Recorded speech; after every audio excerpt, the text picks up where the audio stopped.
오늘은 고요한 확신이라는 제목으로 시편 4편에 대한 성경 공부를 시작하겠습니다. 먼저 시편 4편을 함께 낭독하겠습니다.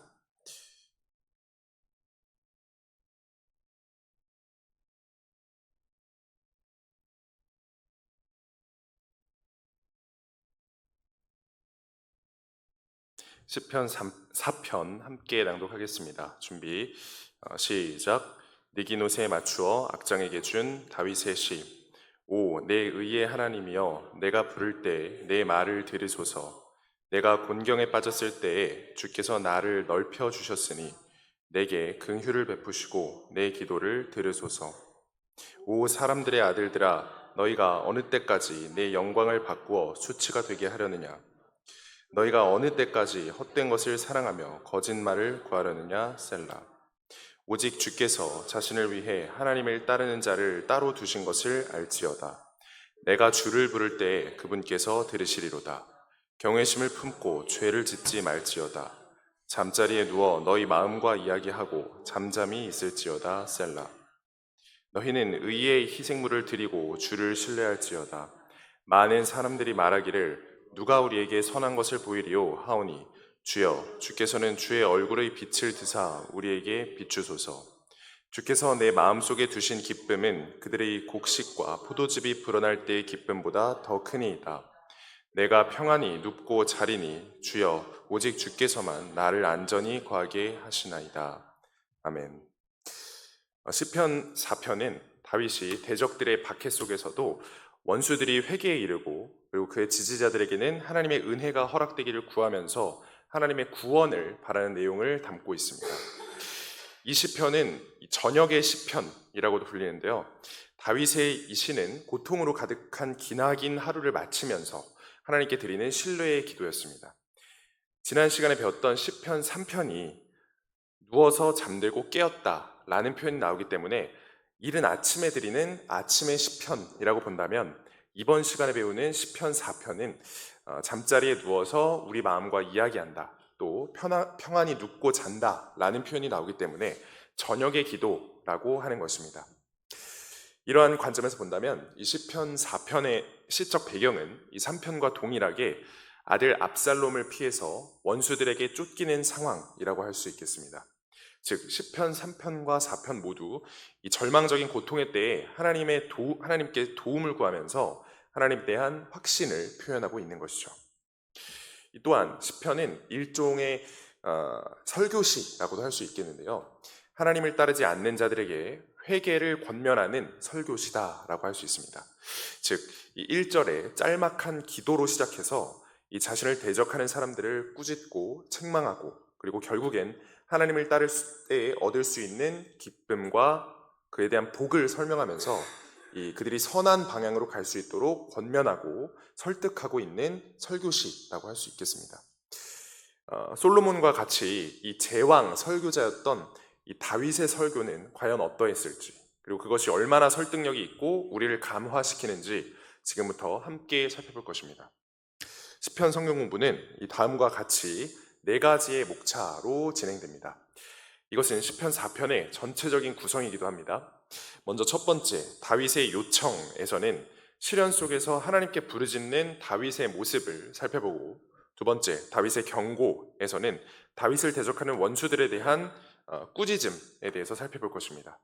그리고 세 번째, 다윗의 권면에서는 앞선 원수들에게 회개하고 하나님을 따르라고 말하는 다윗의 권면의 내용을 살펴보고, 마지막으로 하나님의 구원에서는 회개하고 하나님을 따를 때 하나님께 받는 구원의 기쁨에 대해서 살펴보겠습니다.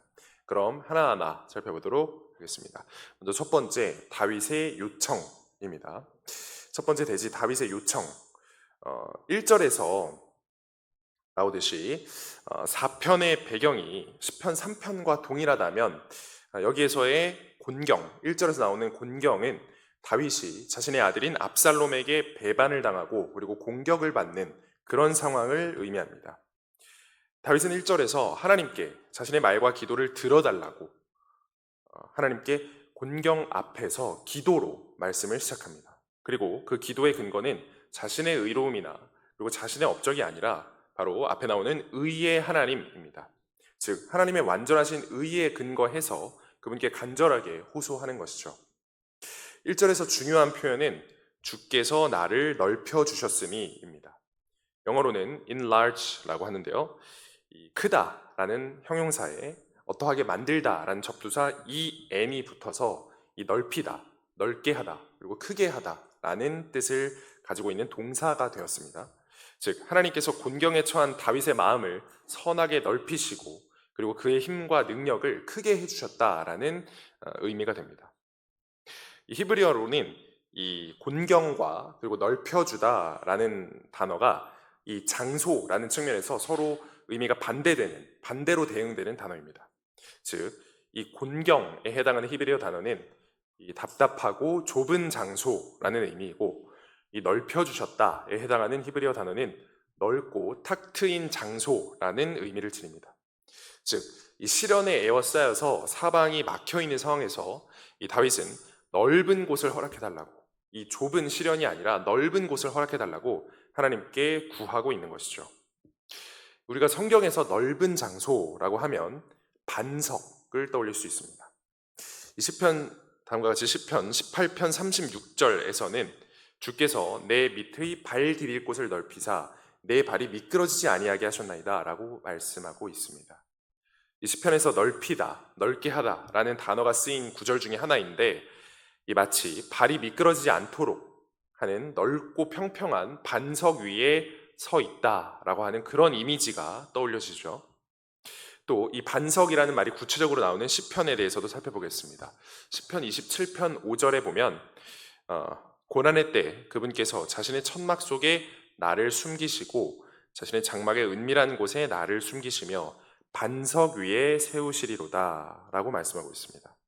이 반석이라는 것은 성경에서 보면 이 위기의 순간에, 시련의 순간에 하나님께서 나를 올려다 주시는 넓고 튼튼한 장소라는 상황으로 많이 나오는데요. 이처럼 우리는 인생의 문제들 앞에서 하나님이라는 크고 넓은 반석에 우리를 세워달라고, 그리고 그 하나님이라는 반석을 넓고 크게 확장시켜달라고, enlarge 시켜달라고 부르짖어야 됩니다. 우리보다 크시고 모든 문제를 아시고 그리고 그 모든 문제보다 크신 하나님께 기도해야 되는 것이죠. 이와 관련된 말씀을 신약성경에서 한 구절 보겠습니다. 요한 1서 3장 20절 말씀인데요. 이는 우리 마음이 우리를 정죄하거든 하나님은 우리 마음보다 크시고 모든 것을 아시기 때문이라 라고 나와 있습니다. 이 말씀처럼 우리는 모든 것을 아시는 하나님께 부르짖고 그리고 그분을 우리 삶의 주인으로 인정하고 그리고 크게 높여야 됩니다. 그렇게 하나님을 크게 높일 때 하나님께서도 우리를 크게 하시고 인생의 문제들을 작게 만들 힘을 우리에게 부어주실 것입니다. 이제 두 번째 대지, 다윗의 경고에 대해서 간단하게 살펴보겠습니다. 이제 다윗은 자신을 책망하는 원수들을 향해서 말하면서 그들의 악한 반역을 꾸짖고 또 책망합니다. 이 2절에서 내 영광이라는 표현이 나오는데요. 이 내 영광은 이 다윗이 하나님을 위해 살았던 자신의 인생의 성공을 의미합니다. 여기서의 성공은 그 세상적인 성공이 아니라 하나님의 관점에서 봤을 때의 성공, 즉 하나님을 높이기 위해서 살았던 그 삶의 치열한 전투에서의 성공을 의미하죠. 또한 여기서 이 수치는 영광이랑 반대되는 말인데요. 이 하나님을 높이려 했던 이 다윗의 리더십, 그러니까 자기를 높이려 했던 리더십이 아니라 하나님을 높이려 했던 다윗의 리더십, 그 리더십을 무너뜨리기 위해서 대적들이 행했던 거짓된 행동들을 의미합니다. 또 그리고 밑에 줄에 헛된 것을 사랑한다라는 표현이 있는데, 여기서 이 헛된 것은 하나님께 대한 불신앙, 그리고 헛된 우상신, 이방신 이런 것들을 의미하고, 그것과 더불어서 이 뒤에 우리가 또 살펴볼 물질적인 것들, 물질적인 헛된 것들, 즉 이 7절에서는 곡식과 포도즙이 불어날 때의 기쁨 이렇게 나오는데, 그런 것들을 사랑한다라는 것을 의미합니다. 헛된 것을 사랑한다는 세상의 물질적인 것들을 사랑한다라는 것이겠죠. 그래서 여기서 사람들의 아들들은 하나님을 믿고 따르지 않는 사람들인데, 그 사람들은 다윗이 행했던 그 하나님을 높이려고 행했던 그 일들을 무너뜨리고, 그리고 하나님의 영원한 것들이 아니라 세상에 이 썩어 없어질 것들, 물질적이고 재물에 관한 것들, 그런 것들을 신뢰한다라는 것을 의미합니다. 그래서 이 다윗은 이런 것들을 경고하고 있죠. 그러니까 하나님을 따르지 않는 것을 대적하는 행위, 그리고 세상의 물질적인 것들을 사랑하는 행위, 이 두 가지 행위에 대해서 강력하게 경고를 하고 있는 것입니다. 이를 바탕으로 이제 세 번째 대지, 다윗의 권면에 대해서 살펴보겠습니다. 다음에 4절에서는 경외심을 품으라고 말씀하고 있습니다. 영어 단어로는 aw인데요. 이 단순한 두려움과 공포심을 넘어서 존경하는 마음으로, 하나님을 존경하는 마음으로 경건하고 거룩하게 하나님을 두려워하라라는 뜻입니다. 우리가 개역 성경에서는 하나님을 경외하라, 경외하라 이런 것들이 굉장히 많이 좀 남용되고 있는데요. 사실 이것은 하나님을 두려워하라라는 뜻이 원래 단어고, 하나님을 경외하라라는 단어는 이 킹제임스 성경에 단 3번 나옵니다. 그러니까 어우라는 이 영어 단어 단 3번만 쓰였습니다. 그리고 또 모두 시편에서만 쓰였습니다. 그리고 또 여기처럼 stand in aw처럼 주를 경외함 가운데 서라 라는 수거 표현으로 많이 사용되었는데요. 이 구절을 좀 몇 개 찾아보겠습니다. 자, 먼저 시편 33편 8절 보면 온 땅은 주를 두려워할 것이요 세상의 모든 거주민들은 그분을 경외할지어다 라고 두려움과는 조금 다른 stand in aw라는 표현을 써서 하나님을 존경하면서 두려워하라, 경건하게 두려워하라 라는 말씀을 하고 있습니다. 또 말씀에 대한 말씀이죠. 시편 119편 161절에 보면 통치자들이 까닭 없이 나를 핍박하였으나 내 마음은 주의 말씀을 경외하나이다 라고 말하고 있습니다. 즉, 또 119편이 성경 말씀에 대한 이 장이잖아요. 그래서 주를 경외하라를 넘어서 주의 말씀을 경외하라 라고 하고 있습니다. 즉 우리는 하나님을 경외함과 동시에 하나님의 말씀을 거룩하고 경건하게 존경하면서 두려워해야 된다라는 것을 또 찾아볼 수 있죠. 이어서 다윗은 이 잠자리에 누워서 마음과 이야기하라 그리고 잠잠히 있을지어다 라고 이 뒤에 말씀에서 이야기하고 권면하고 있습니다. 이 시편이 저녁의 기도인 이유가 바로 여기에 있습니다. 잠자리에 누워서 마음과 이야기하고 잠잠하게 있어라. 여기서 우리는 왜 밤에 또 기도를 해야 되는지에 대해서 생각해 보게 됩니다. 이 밤은 주로 조용하게 가족들과 혹은 혼자 있는 때이죠. 이 세상의 것들에서 분리되어서 집에서 고요한 상태로 머물러 있는 그런 때입니다. 또 이 밤에는 육체와 마음이 다소 가라앉게 되면서 진지하고 침착하게 되는 경향이 있죠. 즉 밤이야말로 세상의 유혹과 대적들로부터 벗어나서 하나님과 온전하게 1대1로 소통하고 묵상할 수 있는 시간인 것입니다. 이러한 밤에 대한 구절은 시편 63편 6절에서도 잘 나타납니다. 내가 나의 침상에서 주를 기억하고 또 밤의 경점들을 보내면서 주를 묵상할 때에 그리하리이다. 침상이라는 말은 영어로 그냥 bed고요. 침대에서, 그러니까 자기 전에 주를 기억하고 묵상하고, 그리고 밤의 경점들은 우리가 알듯이 경점 하면은 자정, 12시, 밤 12시를 의미하겠죠. 그래서 주를 묵상할 때, 밤의 늦은 시간에 주를 묵상하면서 하나님을 기억한다라는 말씀을 또 살펴볼 수가 있겠습니다. 따라서 이러한 밤의 시간에 우리는 아이가 부모에게 하루 동안의 일을 신나게 이야기하듯이 우리도 그날 하루 동안 있었던 일을 하나님께 조곤조곤 말씀드리고, 또 밤에 우리가 뜨거운 물로 혹은 찬물로 몸을 깨끗하게 씻고 하루의 피로를 풀듯이 또 하나님께 오늘 하루 지었던 죄악들을 자백하고 회개하면서 또 우리의 영을 깨끗하게 하고 또 영의 피로를 푸는 그런 시간이 되었으면 좋겠습니다. 이제 마지막 대시, 바로 하나님의 구원입니다. 여기서부터 6절부터인데요. 많은 사람들이 말하기를 이라고 하고 있습니다. 여기서 많은 사람들은 하나님을 따르지 않는 사람들을 의미합니다. 그리고 여기서 선한 것은 진짜 하나님의 관점에서 선한 것이 아니라 이 세상 사람들이 말하는 선한 것, 세상에서의 선한 것, 즉 세상적인 선을 의미합니다. 예를 들면 재물, 그리고 물질적인 풍요 이런 것들이 있죠. 그래서 7절의 표현으로 따르면 그들의 곡식과 포도즙이 불어날 때의 기쁨이라고 또 명확하게 나와 있습니다. 근데 우리는 이 세상 사람들과는 좀 달라야 됩니다. 이 세상적인 선한 것들, 곡식과 포도즙이 불어날 때의 기쁨, 그런 물질적인 풍요, 재물 이런 것들이 아니라 이 밑에 나오듯이 주의 얼굴의 빛, 즉 얼굴의 빛 하면은 영광이죠. 영광, 빛, 광자니까. 그래서 하나님의 영광을 구해야 됩니다. 하나님의 영광이라는 것은 썩어 없어지지 않고 영원한 것, 바로 그것이 하나님의 영광이죠.